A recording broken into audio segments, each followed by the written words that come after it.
হাফিজুর রহমানের 14 গোষ্ঠীর কাছে হেলিকপ্টারে আসার ভাড়া নাই, কিন্তু আল্লাহ বারবার কেন উঠায়? হাটাজারির হুজুর কেন উঠে? চরমনার হুজুর কেন উঠে? আমি বারবার জবাব দিছি, বান্দা উঠে না, আমার আল্লাহর দেওয়া কোরআনের ইলমের মর্যাদা বাতাসে উঠতেছে।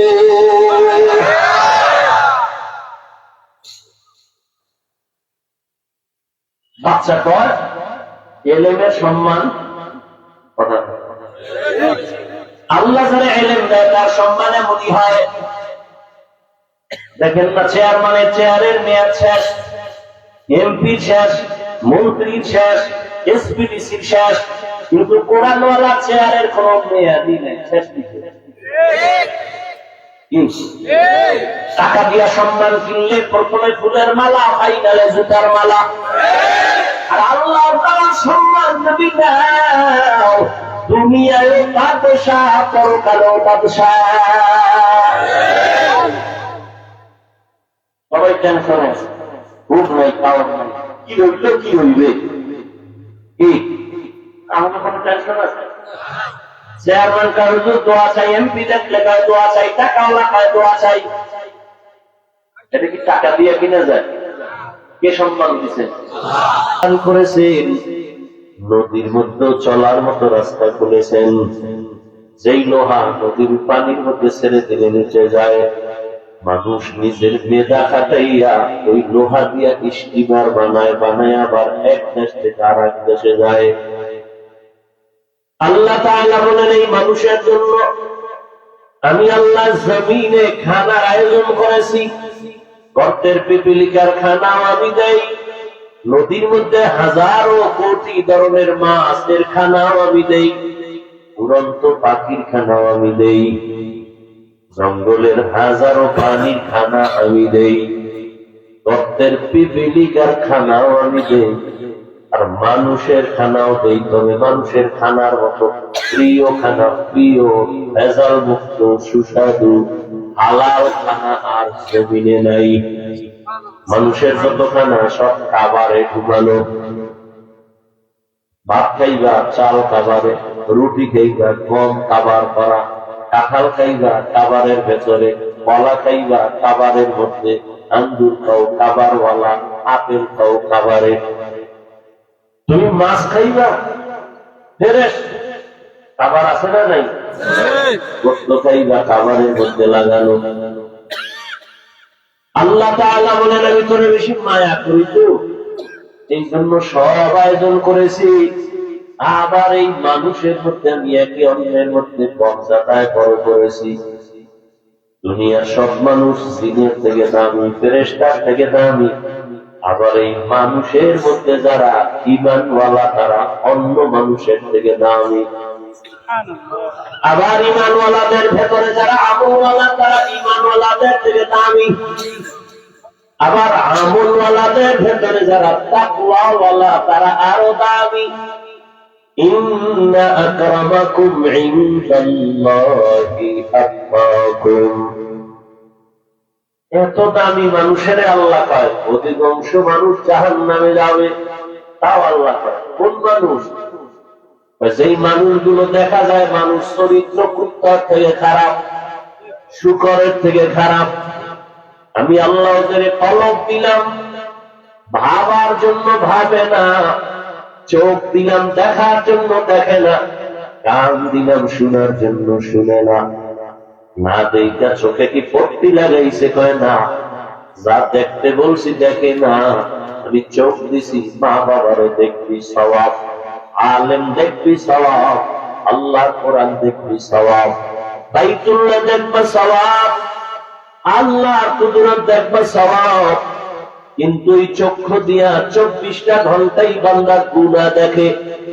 দরওয়াজা জানালা বন্ধ করে সারা রাত মোবাইল সামনে নিয়ে চোখের জিনা করে সারা রাত, কানের জিনা, জবানের জিনা, হাতের জিনা, অন্তরের জিনা। মনে হয় যেন প্রত্যেকটা বাড়ির প্রত্যেকটা রুম জিনা চলে। এক রুমে মাইয়া ঘুমায়, ও মোবাইলে জিনা করে, আর এক রুমে ছেলে ঘুমায়, সেও মোবাইলে সারা রাত জিনা করে।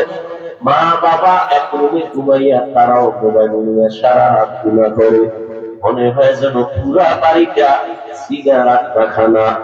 এই গুনার কারণে তো উচিত ছিল ঘুমের মধ্যে ঠাড়া পড়া, এবং ঘুম থেকে ওইটা তো প্রত্যেকে দেখা উচিত ছিল চেহারাটা সুন্দর, চেহারাটা বানর। শুধু মুহাম্মদের উম্মত হওয়ার কারণে আল্লাহ গজব দেন নাই, তার কারণে। কিন্তু কপাল খারাপ জাতি, সেই মুহাম্মদ কেমন মায়ার নবী চিনলা না। যদি ওই নবীর চিন্তার উম্মত, তাহলে তোমার সামনে আমার নবীর সুন্নতের কেউ জবাই করতে পারতো না, নবীরে গালি দিতে পারতো না, নবীর ওয়ারিস আলেমের সাথে কেউ বেয়াদবি করার সাহস পেত না। নবীরে চিনতে পারো নাই, যে কারণে দাবি করে মুসলমান, নামাজ ঠিক মতো পড়ে না। পড়ে না তো পড়েই না। আমাদের বরিশালের একটা ভাষা বলে গ্রামে, এমনি তো সরে সুরি আরো শিলাজুরি। নামাজ পড়ে না তো পড়েই না। আবার কত বড় বেয়াদব বলে, না পড়লে অসুবিধা কি? কত বড় নিকৃষ্ট বেয়াদব, নামাজ পড়ে না তো পড়েই না। আবার উল্টো বলে, না পড়লে অসুবিধা কি? নবী যদি বলে তোর মতো বেয়াদব আমি মুহাম্মদের উম্মত, না হইলে অসুবিধা কি? وَأَمَّا مَنْ خَافَ مَقَامَ رَبِّهِ وَنَهَى النَّفْسَ عَنِ الْهَوَى فَإِنَّ الْجَنَّةَ هِيَ الْمَأْوَى। আল্লাহ তাআলা বলেন, হাসরের ময়দানে আমার আদালতে দাঁড়াইয়া হিসাব দেওয়ার ভয় যারা অন্তরে জমা করে দুনিয়াতে গুনাহ থেকে নিজেকে বাঁচাইয়া রাখবা, আমি আল্লাহ ওয়াদা করলাম তুমি বিনা হিসাবে জান্নাতি। নবীজির হাদিস পড়েছি, ক্বালা রাসূলুল্লাহ সাল্লাল্লাহু আলাইহি ওয়া আলিহি ওয়া সাল্লাম, ইত্তাকিল মাহারিম তাকুন আ'বাদান নাস। ও উম্মতেরা, আল্লাহর নিষিদ্ধ জিনিস থেকে নিজেকে বাঁচাও, আল্লাহ তোমার মর্যাদা মানুষের সামনে বাড়ায় দিবেন। সুবহানাল্লাহ। আমরা জন্মগতভাবে সৃষ্টিগতভাবেই তো মর্যাদাবান, ঠিক? মানুষ মর্যাদাবান না? এই মর্যাদা কে দিচ্ছেন? আল্লাহ। আল্লাহর আযাবের ভয়, কিয়ামতের দিন দাঁড়াইয়া হিসাব দেওয়ার ভয়। কেন ওই দিনটার ভয় করবা? কয় দিনটা ভয়ঙ্কর দিন। কেমন ভয়ঙ্কর? আল্লাহ তাআলা কোরআনে বলেন, ইয়া আইয়ুহান নাসু তাকু রাব্বাকুম ইন্না যালজালাতাস সাআতি শাইউন আযীম ইয়াওমা তারাউনাহা তাযহালু কুল্লু মুরদিআতিন আম্মা আরদাআত ওয়া তাদাউ কুল্লু যাতি হামলিন হামলাহা ওয়া তারান নাসা সুকারা ওয়া মা হুম বিসুকারা ওয়ালাকিন্না আযাবাল্লাহি শাদীদ। কিয়ামতের হুঙ্কার বড় ভয়ঙ্কর। বিজ্ঞানীরা বলে জমিন থেকে 9,30,00,000 মাইল উপরে সূর্য। ওই সূর্যের একটা মুখ জমিনের দিকে দেওয়ার তাপ সইতে পারি না, গরম লাগে। গরমের সময় তারও মারাত্মক। কিয়ামতের দিন নবী বলেন ওই সূর্য মাথার উপরে চলে আসবে। সূর্যের তাপ যখন দেওয়া হবে, মাটির জমিনটা পুড়িয়া তামা হয়ে যাবে। স্বর্ণ হবে না কেন? রূপা হবে না কেন? পিতল হবে না কেন? তামা হবে কেন? কথা বুঝেননি? সূর্যের গরমে মাটির জমিন পুড়িয়া তামা হবে। জমিন হবে কিয়ামতের মাঠ। মক্কার পাশে আরাফার ময়দান হবে, আল্লাহর স্টেজ হবে, বিচারের আদালত। কেউ বলেন বাইতুল মাকদিস প্রথম কিবলা, সিরিয়ার জমিন হবে আদালত। আর পুরা জমিনটাই হবে কিয়ামতের মাঠ। সূর্যটা নিচে এসে যখন তাপ দিলে জমিন তামা হয়ে যাবে কেন? স্বর্ণ হবে না কেন? রূপা হবে না কেন? পিতল হবে না কেন? তামার মধ্যে যেই গুণটা আছে, এটা স্বর্ণ রূপা পিতলে নাই। বলে একটা তামার বড় পাত, বড় একটা অংশ। স্বর্ণের এক মাথায় যদি গরম করো, ভিন্ন মাথা গরম হবে না। লোহার এক মাথা গরম করো, ভিন্ন মাথায় হাত দেওয়া যাবে, গরম হবে না। পিতলের এক সাইড গরম করো, ভিন্ন সাইড গরম হবে না। কিন্তু তামা এক অংশ যদি গরম হয় পুরাটাই গরম হয়ে যাবে। আম্মা জান আয়েশা রাদিয়াল্লাহু আনহা, যার 6 বছর বয়সে নবীজির সাথে বিবাহের বন্ধন হলো।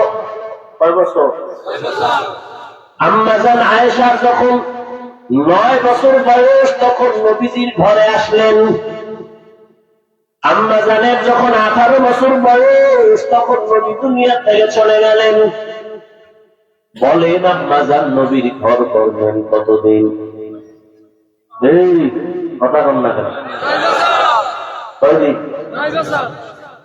আর এখন তো বোনদের 18 বছরে বিয়েই হয় না। আর আম্মা জান 18 বছর বয়স যখন তখন নবী দুনিয়া থেকে চলে গেলেন। নবীজির ঘর করলেন 9 বছর, 6 বছরে বিয়া। আর এখন 18 বছরের মেয়েদের কি হয় না?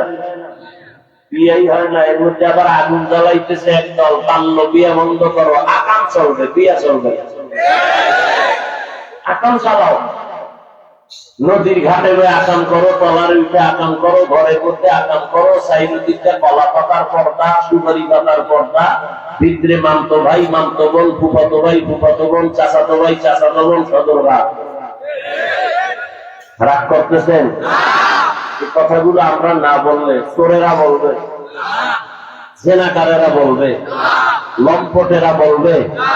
বাল্য বিবাহ বন্ধ করো, তার মানে আকামের রাস্তা ওপেন করো। আল্লাহ হেদায়েত দান করুন। আল্লাহর বিধান বাদ দিলে কিয়ামত পর্যন্ত মাস্তানি চলবে, শান্তি আসবে না। পারছে শান্তি দিতে? এত র্যাব, এত পুলিশ, এত আর্মি, এত বিডিআর, এত কিছু, কত কিছু, কত কিছু, কত কৌশল, কত অপকৌশল, পারছে শান্তি দিতে? দুনিয়ার কেউ পারছে? সারা দুনিয়া আঙ্গুলের ইশারায় চালায় আমেরিকা। মানে আগুন লাগছে, তোর বাবার গোষ্ঠী শুদ্ধ পারলে নিবা? পারতেছে? করোনায় মাথা নষ্ট করে দিছে, পারছে মোকাবেলা করতে? চাপাবাজি করছে। আমরা শক্তিশালী, মোকাবেলা করো। মশাল্লারে মোকাবেলা করতে পারে না বান্দর, এ করোনার সাথে মোকাবেলা করো। যদি বলো, রাস্তা বলো যে বুদ্ধি শুদ্ধি কিচ্ছু নাই, দাবি করে বুদ্ধিজীবী। পৃথিবীর শ্রেষ্ঠ বুদ্ধিজীবী কোরআনওয়ালারা। বুদ্ধির কিচ্ছু নেই, আর মৃত্যুর সাথে পাঙ্গা লড়ে।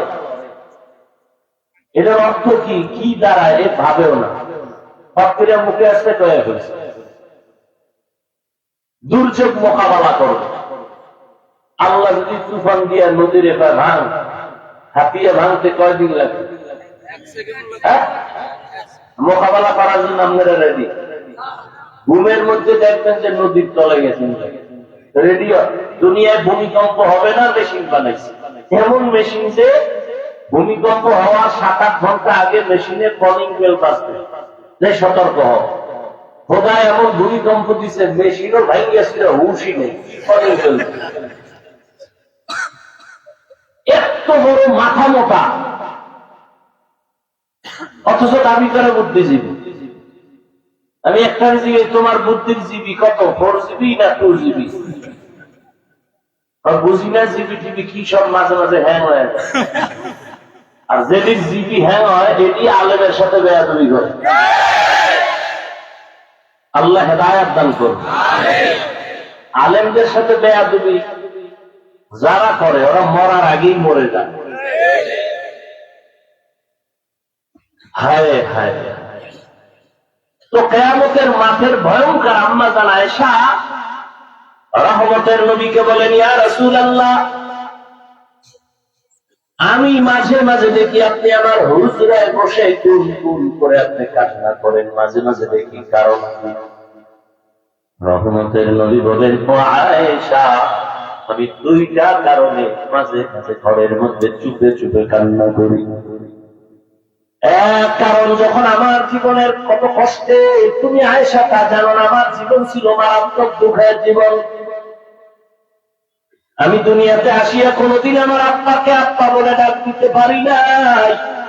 6 বছরে আমি মা হারা অসহায়, মায়ের আদর পাই নাই। 8 বছরে আমার দাদা হারায় গেল।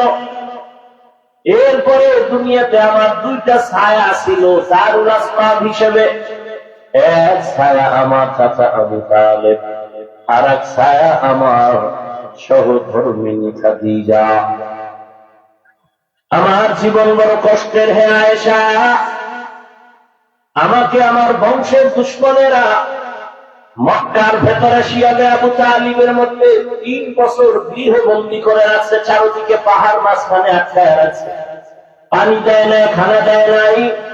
আমার 4 কন্যা সহ আমি ওখানে 3 বছর গাছের পাতা ছিঁড়ে ছিঁড়ে চাবাইয়া খাইয়া পেটের ক্ষুধা নিবারণ করেছে।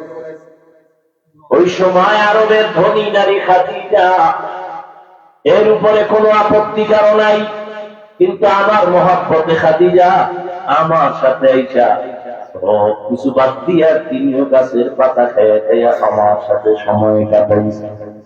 ওই খাদিজার কথা যখন আমার মনে পড়ে, আমি চোখের পানি ধরে রাখতে পারি না।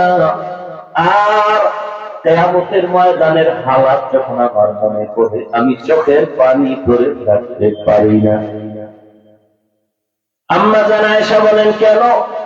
বলেন, আয়েশা, কিয়ামতের ময়দান এতটা ভয়ঙ্কর হবে, নারী আর পুরুষ সবাই উলঙ্গ দাঁড়াবে। আম্মা জান বলেন, লজ্জা হবে না? বলে, লজ্জা কেমনে হবে? কেউ কারো দিকে তাকানোর হুঁশই থাকবে না, এতটা ভয়ঙ্কর। একদিকে সূর্যের গরম, অন্যদিকে জাহান্নামের আওয়াজ। জাহান্নাম চিল্লাইবার মারবে, আল্লাহ বেনামাজি গুনাহগার গুলো আমার পেটে দাও ক্ষুধা।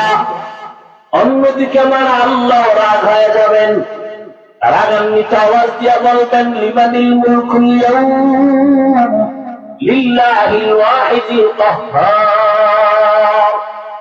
আল্লাহ পাকের কুদরতি রাগান্বিত আওয়াজে হাশরের ময়দানটা থরথর করে কেঁপে উঠবে।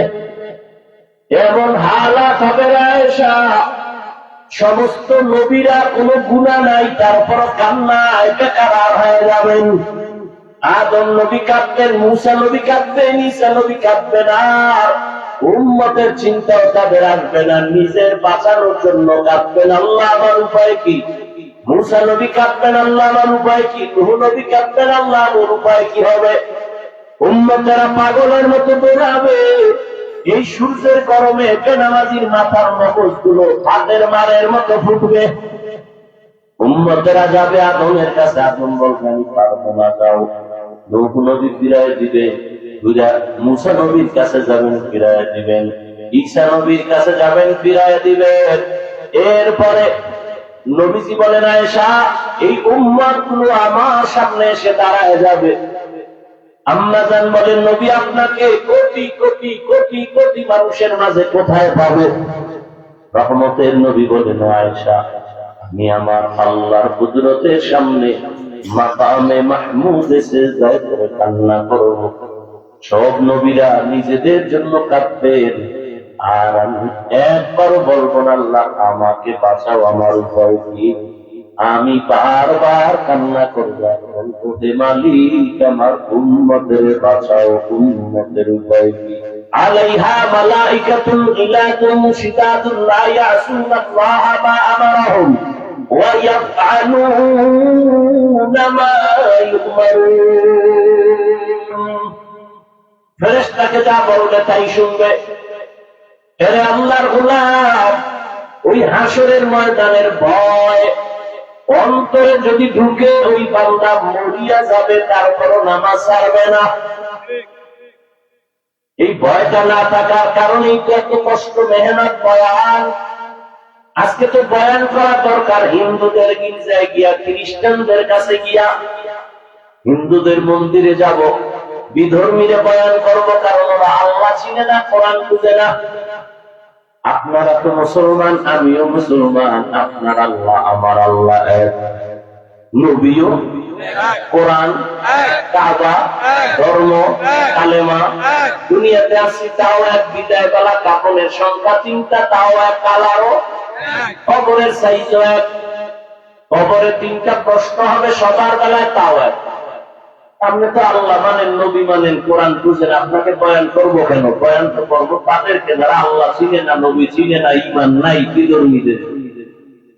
কিন্তু তাদের বয়ান করার এক সেকেন্ড টাইম পাই না। আপনাদের পেছনে কুত্তার মতো দৌড়াইতে দৌড়াইতে 12 মাস শেষ। দিন নাই, রাত নাই, খানা নাই, ঘুম নাই। শুধু আমি, হাজার হাজার আলেম ওলামারা মেহনত করে, তাকরিওয়ালারা মেহনত করে, পীর মাশায়েখরা মেহনত করে, জুমার খতিব ইমামরা। এরপর আমলের কথা শুনলো। এর কারণটা কি? এত বয়ানের পরেও কেন মসজিদ খালি? এর একমাত্র কারণ আল্লাহর আযাবের ভয় অন্তরে নাই। আর আল্লাহর কসম,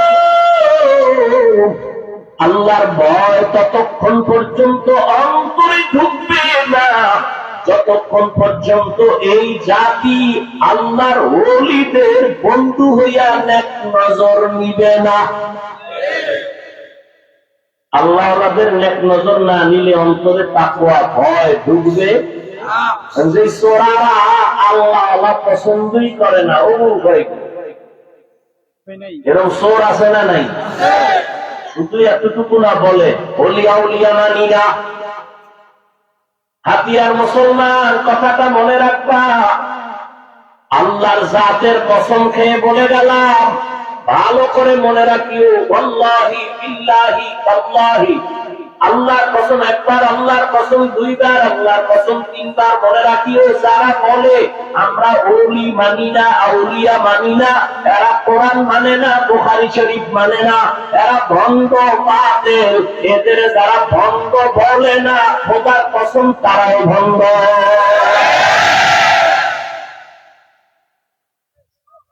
কোন ঝামেলা আছে? কারণ অন্তরে ঝামেলা থাকলে দাঁড়াও। তিনবার কসম করে বললাম, যারা বলে ওলিয়া উলিয়া মানি না, ওরা কোরআন মানে না, বুখারী শরীফ মানে না, ওরা হক না ভণ্ড। এদের যারা ভণ্ড বলবেন না, তারাও ভণ্ড। এরপরও কিছু বেহায়া থাকবেই, লজ্জা শরম এদের আর হবে। ওরে ভাই, কপাল যদি পুড়িয়ে যায়, আমি হাফিজুর রহমানকে, মক্কা মদিনার ইমামকে স্বয়ং রাসূল বয়ান করলেও কপাল খুলে। একটা বেঈমানের ইতিহাস জানেন না? যেই রহমতের নবীর চেহারা এত সুন্দর, এক নজর মুহাব্বত দিয়ে তাকাইলে জাহান্নামের আগুন হারাম। কেমন মায়ার নবী! যেই নবীর দিকে এক নজর মুহাব্বতের দিকে যদি তাকায়, পেটের ক্ষুধা থাকে না 1 সপ্তাহ। সুবহানাল্লাহ না? বিড়ি খেললে সুবহানাল্লাহ, এই জিব্বাটারে নাপাক করে ফেলছো, বিপদ শেখায়, গালাগালি করে। আল্লাহ হেদায়েত দান করুন, আমিন। কেমন মায়ার নবী আমার! আম্মা জান আয়েশা রাদিয়াল্লাহু আনহা বলেন, আমি একদিন সন্ধ্যার পরে শুইয়া সেলাইয়ের কাজ করতেছি। হঠাৎ চেরাগের বাতি শেষ, তেল শেষ, অন্ধকার। সুইটাও পইরা গেল, খুঁজে পাই না। হঠাৎ এশার নামাজের পর রহমতের নবী আমার ঘরে আসলেন। নবীজির চেহারা মোবারকের আলোতে পুরা ঘর আলো হয়ে গেল। আমি দেখলাম চিকন সুইটা খুঁটির গোড়ায় পড়ে আছে। আমি হাতের মধ্যে নিয়ে নিলাম। যেই নবীজির চেহারা দিকে এক নজর দিলে পেটের ক্ষুধা থাকে না, কেমন কত বড় বেঈমান কপাল পড়া! ওই নবীকে একদিন আর একবার না, টানা 13 বছর দেখলো, বয়ান শুনলো, তারপরও কালেমা পড়লো না। এত বড় নিকৃষ্ট বেঈমান কপাল পড়ার নাম জানেননি? আবু জাহাল। অন্যদিকে 27 বছরের যুবক তরবারি দিয়ে বেড়ায় নবীকে জবাই করার জন্য। 6 বছরের যুবক, 27 বছরের যুবক দৌড়ায় নবীকে জবাই করবে। দৌড়াইয়া রহমতের নবীর চেহারাটা দেখা তরবারি ফালায়, কয় নবী মাফ করে দেন, কালেমা পড়ায় দেন। নাম কি? 13 বছর নবীরে দেখছে, বয়ান শুনছে, কালেমা পড়ে না। আর একজনে নবীরে জবাই করতে 27 বছরের যুবক কালেমা ওয়ালা হয়ে গেল। এই কপালওয়ালার নাম জানেননি? জানি। কে? এই তো কপাল হে মানুষ। যার কপাল পুড়িয়া যাবে ওই বয়ানে কাজ হবে না। ও বয়ান শোনার পরেও বলবে এই ভুল সেই ভুল, এর থেকে তো আমরাই ভালো। কপাল পুড়ে যাবে, চোখে পানি আসবে না, তওবার নিয়ে তো আসবে না। আর আমরা কাজের মহিলা দূরের কথা, বউ পারে না কোরআন তেলাওয়াত করতে, কারণ ডানা কাটা বড়ি বিয়ে করছে, কোরআন শিখবে কখন? আবার বিয়ার সময় খাইছে পায়খানা নামের যৌতুক। কি এই শহর এলাকায় তো নাই, মরো না কেন? এত বড় আকাম কইরা জিন্দা আছো কেমনি?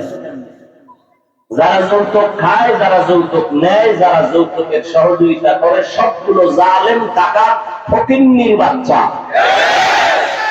এদের মতো ছোট লোকের বাচ্চা দুনিয়াতে আর কেউ নাই। এরা টাকা, এরা নারীর দুশ্মন, এরা মানবতার দুশ্মন, এরা দেশের দুশ্মন, এরা ইসলামের দুশ্মন, এরা রসুলের দুশ্মন। আর কেমনে করলে লাভ হবে শিখাও।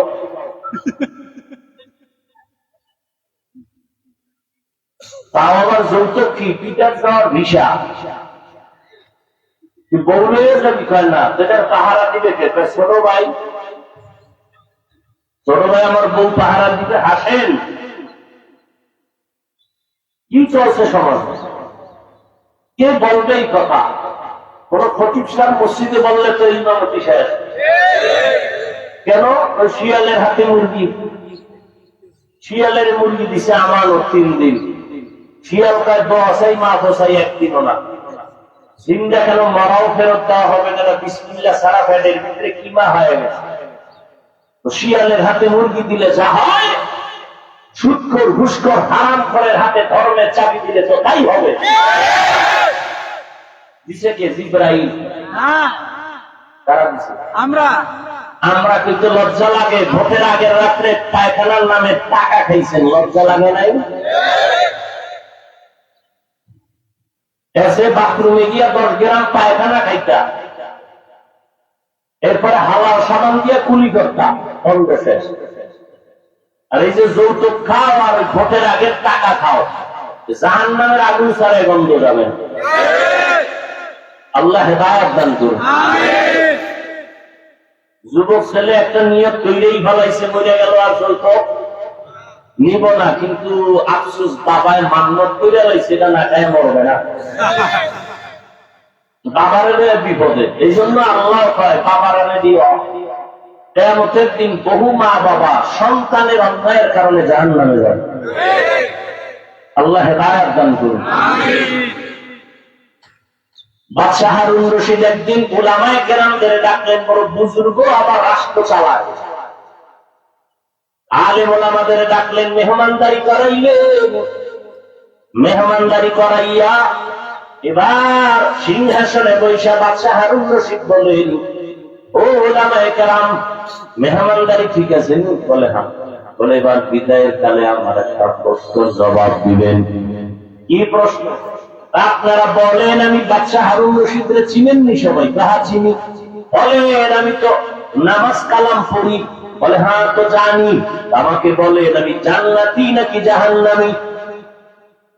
সব আলেম এক আওয়াজ দিয়ে কয়, কিয়ামত পর্যন্ত এ গ্যারান্টি দেওয়া যাবে না যে আপনি জান্নাতি নাকি জাহান্নামী। তবে ভালো কাজ যদি করেন, প্রমাণ এটা পাওয়া গেলে বলা যাবে জান্নাতের পথে আছেন, কিন্তু জান্নাতি বলা যাবে না। গুনাহ করলে বলা যাবে জাহান্নামের পথে আছেন, জাহান্নামী বলা যাবে না। বাদশাহ হারুন রশিদ তো বুজুর্গ মানুষ, হয়তো আমরা খাওয়াইয়া লাভ হইল, আমাদের যদি একটা লাইনে ঢুকাই ঠিক না হয়। বাদশাহ মন খারাপ করে বয়ে রয়েছে। খেয়াল করেন তো, পুরা উলামায়ে কেরামের মজলিস বন্ধ বলা যাবে না। পেছন দিক থেকে একটা 9 বছরের দাঁড়ায় বলে, বাদশাহ জাহাপনা যদি বেয়াদবি না নেন, আমি এক প্রশ্নের জবাব দিতে চাই। বাদশাহ আশ্চর্য, হুজুরের আশ্চর্য, আমরা ভারি না একে। বাদশাহ এদিকে আয়, রাস্তা করে দেন সামনে। এবার বাচ্চা 9 বছরের বালক কয়, প্রশ্ন কি? আমি জান্নাতি না জাহান্নামী? জবাব দেব আমি। আমাকে আগে জবাব দেন, প্রশ্ন করনেওয়ালা বড় যে জবাব দেয় সে বড়। বাদশা হারুন রশিদ যে জবাব দেয় সে তো তুলনামূলক একটু বড়, তাতে নামে আমাকে এখানে বসা। বাদশা তো আর দুনিয়াদার চান্দাবাজার ধান্দাবাজ না, বুজুর্গ মানুষ। ঠিক আছে, ওজির আজম তাড়াতাড়ি নিচে বিছানা দাও, আমি নিচে বসবো। বাচ্চার বালকরে আমার সিংহাসনে বসাও। 9 বছরের বাদশারে নিচে নামাইয়া নিজে সিংহাসনে বসে এবার কয়, বাদশা টাকা দেয়। আল্লাহর কোরআনের ইলম থাকলে মর্যাদা এমনই হয়। মেরা এজাজ করদন বেহসা ফকল তেরা দাদন জওয়াবে পাসওয়া अपना दारा दुस्त खल्का जारेरा की खसलत के दीदारेरा। ইলমের সম্মান তেমনই হয়। কেমন? 9 বছরের বালক ডাক দিয়া কয়, ইলমের সম্মান এমনই হয়। এইবার প্রশ্ন করলো, আবার বলে আপনার প্রশ্নটা একটু বলেন তো।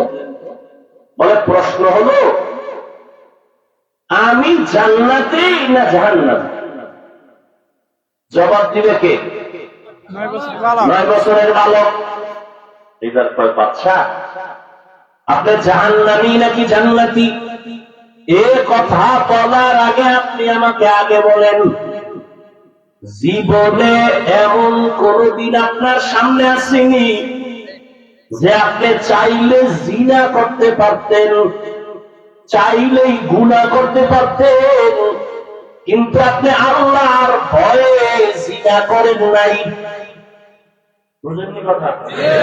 ও বাদশা হারুন রশিদ, আপনি জান্নাতি না বাদশাহীর চেয়ারে বসা এমন কোন সুযোগ আছিল না যে আপনি চাইলে জিনা করতে পারবেন, সুন্দরী মেয়ে দাঁড়ানো, কিন্তু আল্লাহর ভয় আপনি জিনা করেন নাই? চাইলেই আপনি চোখের জিনা, হাতের জিনা করবেন, করতে পারতেন, আল্লাহর ভয় করেন নাই? বাদশা হারুন রশিদ চোখের পানি ছেড়ে করে, বাবু এমন ঘটনা একবার আর 2 বার না, আমার সামনে কত সুন্দরী মেয়েরা ঘুরতে, আমি চাইলেই জিনা করতে পারতাম, কিন্তু আমি আল্লাহর আযাবের ভয় জিনা করি নাই। আমি চোখের জিনাও করি নাই, হাতের জিনাও করি নাই। 9 বছরের বালক ডাকিয়া কইল, বাদশা হারুন, আমি আল্লাহর উপরে ভরসা করে বললাম আপনি নিশ্চিত জান্নাতি। আলেম ওলামারা গরম হয়ে গেছে, নিশ্চিত বলা যায় না, তুমি কেমনে বললা? 9 বছরের বালক বলে, দলিল নাও, চেঁচামেচি করিও না, আমাকে আঘাত করো না, দলিল নাও, কোরআন থেকে দলিল নাও। ওয়াম্মা মান খাফা মাকামা রাব্বিহি ওয়া নাহান নাফসা আনিল হাওয়া ফাইন্নাল জান্নাতা হিয়াল মাওয়া। আল্লাহ কয়, যারা আমার আদালতে দাঁড়াইয়া আযাবের ভয়, শাস্তির ভয় যারা গুনাহ করার সুযোগ থাকার পরও গুনাহ করবে না, আমি আল্লাহ ওয়াদা করলাম ফাইন্নাল জান্নাতা হিয়াল মাওয়া, অবশ্যই তার ঠিকানা জান্নাত। আতিনা ফি দারে দুনিয়া না আসান, আতিনা ফি দারে কুতানা হাসান, ইয়া কিয়াসাল মুস্তাগীসিনা বিনা লাফতিখারা বিল উলুমি ওয়াল গিনা। সব আলেম জবাব দিতে পারে নাই, 9 বছরের বালক জবাব দিল। আলেমরা তারা হলো, এই বালক তো সাধারণ কোন বালক না, এ তুমি নাম ঠিকানা বলো। খুলতে খুলতে ঘটনা খুঁজে দেখে এই 9 বছরের বালক সাধারণ বালক না, এই জামানার ইমাম শাফিঈ রাহমাতুল্লাহ আলাইহি। আল্লাহ তাআলা ইলমের দরজা খুলে দিয়েছেন। ও আল্লাহর বান্দা, ও যুবক,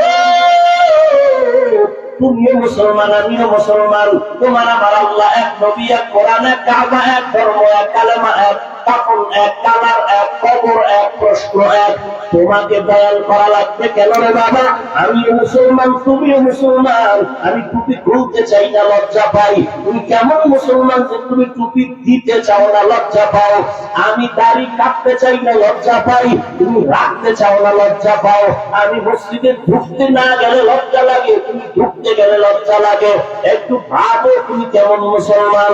আমি কিন্তু বলি না তুমি আমার মতো হুজুর হও, স্কুল কলেজ বাদ দিয়ে মাদ্রাসায় যাও, একবারও বলি নাই। আমি পীরের মুরিদ বলি না তুমি পীরের কাছে যাও।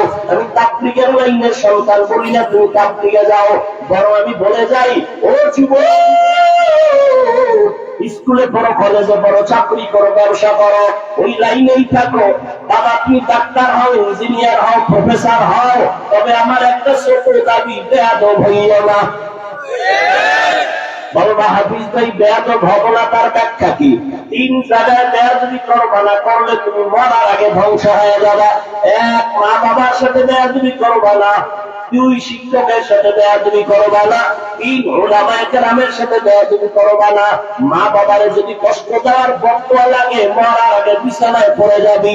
শিক্ষকের সাথে যদি বেয়াদবি করে কষ্ট দিয়া বদদোয়া নাও, লেখাপড়ার জগৎ থেকে হারায় যাবি। আলেমের কলিজায় যদি ব্যথা দিয়া বদদোয়া নাও, চরিত্র জগৎ থেকে হারায় যাবা। অতএব অনুরোধ করি, তুমি ডাক্তার হইও, বেয়াদব হইও না। তুমি ইঞ্জিনিয়ার হও, বেয়াদব হও না। আদর্শ ডাক্তার হও, আদর্শ ইঞ্জিনিয়ার হও। এবার একটু তুমি ভাববে এটা কেমনে সম্ভব। এবার তুমি নজর করে দেখো, তোমার মতো যুবক জীবনে মাদ্রাসায় পড়ে নাই, স্কুল কলেজে পড়ে, চাকরি করে, ব্যবসা করে, 5 বেলার নামাজও পড়ে নাই। আরো অনেক দরকার নাই।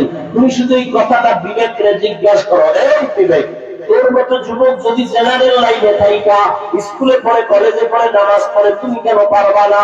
তোমার কপাল কেন অভিশপ্ত কপাল? কার বদদোয়া লাগাইলা?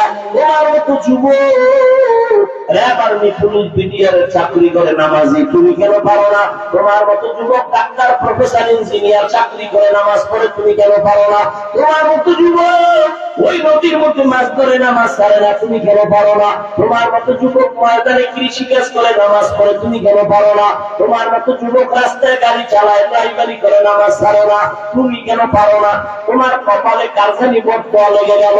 ও পর্দার আড়ালের আম্মা জান, আপনাদের সন্তান ভালো বানানোর জন্য আপনাদের অবদান সব থেকে বেশি।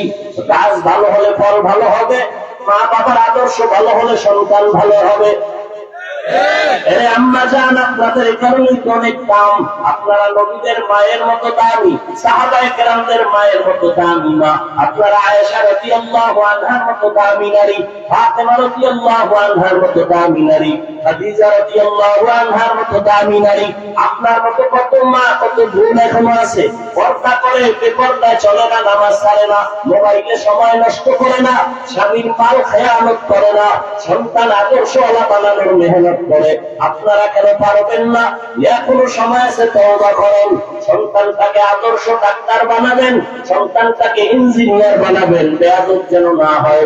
সন্তানের আচরণে মা বাবা কষ্ট না পায়, সন্তানের ব্যবহারে শিক্ষক আগে মোলামা কষ্ট না পায়।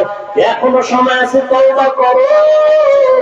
ও যুবক বাবারা, জীবনে তো গুনাহ কম করো নাই, এখন থেকে আমার আল্লাহকে মনে মনে বলে তওবা করে নাও, আর বলে, হে আল্লাহ, জীবনে কত নামাজ ছাড়লাম, বেপরদায় চললাম, গুনাহ করলাম, আজকে থেকে তৈরি হয়ে গেলাম, আর নামাজ ছাড়বো না, দাড়ি কাটবো না, বেপরদায় চলবো না, মা বাবাকে কষ্ট দিব না, আর কোনদিন নবীর তরিকার বাইরে চলবো না।